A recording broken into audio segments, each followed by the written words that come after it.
Hi guys, welcome back to my channel. This video will help you understand everything you need to know about defending in the game. This video is not just a single topic in defending, it covers everything. Either you're a beginner or an average player, or the tutorials you're about to learn will take you to the next level. The most important thing is that you practice what you learn. No matter how easy the technique may look, you still need to practice it before getting it right. Here are the contents of this video so that you don't have to wait for what you don't need. Without wasting much time, let's get started. Number 1. How to stop your opponent from advancing. If you're defending and you're just running toward your opponent to stop him from advancing, you need to stop doing that. Whenever your opponent is coming towards you, hold L2 or LT to activate your jockey. Jockey will help you to stand in a good defensive posture to stop your opponent, but if you just move around without using jockey, it's going to be hard to stop your opponent. So once you hold L2 for jockey, these are what you need to do. You need to stay in front of your opponent. If you're in front of him, there's no way he's getting through you. And there are some situations where your opponent will not attempt to advance. In a situation like this, you can move close to him carefully and use stand tackle to win the ball back. And I want to address one mistake that most players make when using jockey. This mistake is that they don't know when to stop using it. Whenever your opponent is in front of you, that's when you need to use jockey. Whenever your opponent is beside you and he's sprinting forward, don't use jockey in a situation like this because jockey is a technique that will slow your speed down. It's a technique that you use whenever you want to be careful, so don't use it when you're supposed to sprint. Number 2, how to win the ball back. There are different ways you can use to win the ball back in the game, but the most common and effective one is stand tackle. You can perform this by pressing the button you use to play shot. You can also perform hard stand tackle by holding R1 plus circle. Your defender will stretch his leg longer than usual in this hard stand tackle. So when is the best time to tackle? The best time to tackle is when you're close to your opponent and you're confident that if your defender stretches his legs, it's going to reach the target.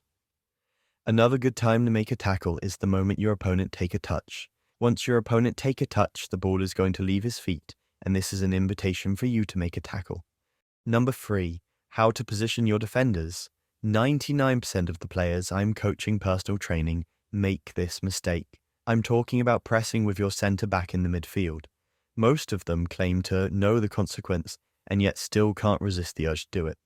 Whenever you're pressing in the midfield, don't press with any one of your center backs. You can switch to them to track back and stop some passes, but don't take them out of position to press because it will leave space in your defense. Number 4. How to defend inside or edge of your box. This is most hardest and important part of defending because you're going to use almost all defensive techniques. Firstly, your first objective when defending in the box is to avoid the goal. Winning the ball back should be your second objective. Whatever you're doing in your box, you have to be holding L2 for jockey. You have to be moving with jockey always. You need to make sure you're in front of the ball holder, because if he shoots, you will have very high chance of blocking it. Another thing is if your opponent is passing at the edge or inside your box, you need to be able to switch your player quickly, and this is why you need to learn how to switch with your right stick. There's still a whole topic about that later in this video.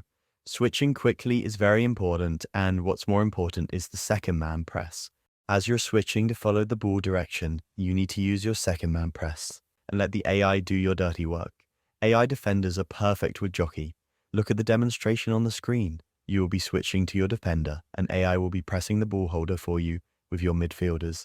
You should also let go of the second man press sometimes, because the green indicator you see on it is a timer that only lasts 5 seconds. Once the time is up, the AI will stop pressing.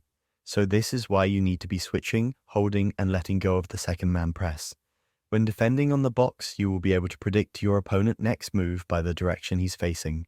You can get ahead of him by switching quickly to the defender next to his next pass receiver and quickly make a stand tackle. And also, tackling in the box is delicate. If you miss the ball, there's going to be a penalty for your opponent. Number 5. How to use the shoulder barge. Shoulder barge is a new technique EA introduced in FC24 that can only be performed if you're using advanced defending. This is what the shoulder barge look like. You can perform this instead of stand tackle if you're head-to-head with your opponent. Your defender will use his strength to win the ball back instead of making a dangerous tackle. Press X to perform the shoulder barge. Number 6. How to use second man press. Hold R1 to activate the second man press. Once you activate the second man press, there will be a green and red indicators. The green will be AI. The AI player with green indicator will start pressing the ball holder. While the AI is pressing the ball holder, you can control the player with red indicator to anticipate your opponent's next move. Number 7. Third man press. Tap R1 once, then hold it. Once you activate the third man press, your 2 AI defenders will go and block his nearest 2 passing options, and you can do what you want with the player you're controlling. You can choose to press the ball holder or not.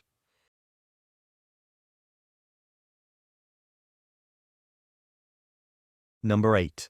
How to use right stick switching. Whenever you want to switch cursor among your players, you need to stop making use of L1 to switch players. L1 will only switch cursor to the nearest player. There will be some situations in which you'll need to switch to a particular player that's far away. That's when you'll need your right stick switching. To use your right stick switching, flick your right analog to the direction of the player you want to switch to. Number 9. How to apply constant pressure without getting tired. Have you ever played against someone and you feel like he didn't give you enough space to even play your game, and he's gaining the possession back very fast? This is the work of manual press. If you set your defending tactics to constant pressure, your players are going to get tired easily. That's why you need to know how to apply pressure manually. This is where you need your right stick switching. Firstly, I want you to watch the demonstration to see how it looks in game, and I want your attention to be on my player's indicator.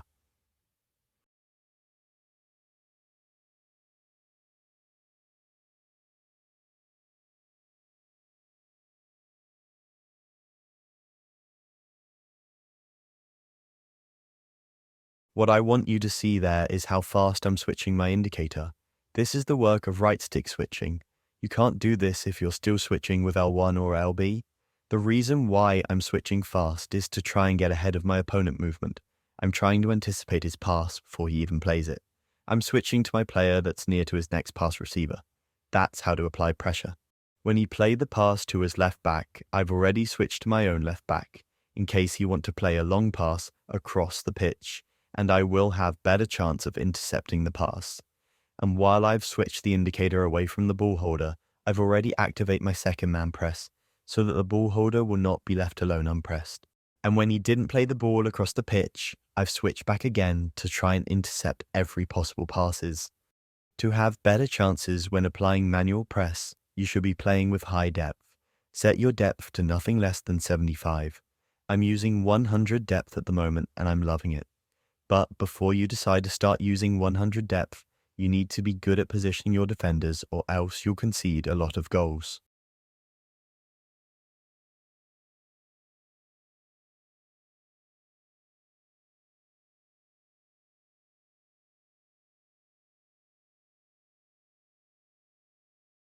Number 10. Defending settings. If you've made it this far, you should consider liking this video and subscribe to my channel for more tutorials like this. These are my defending and camera settings in case you need it.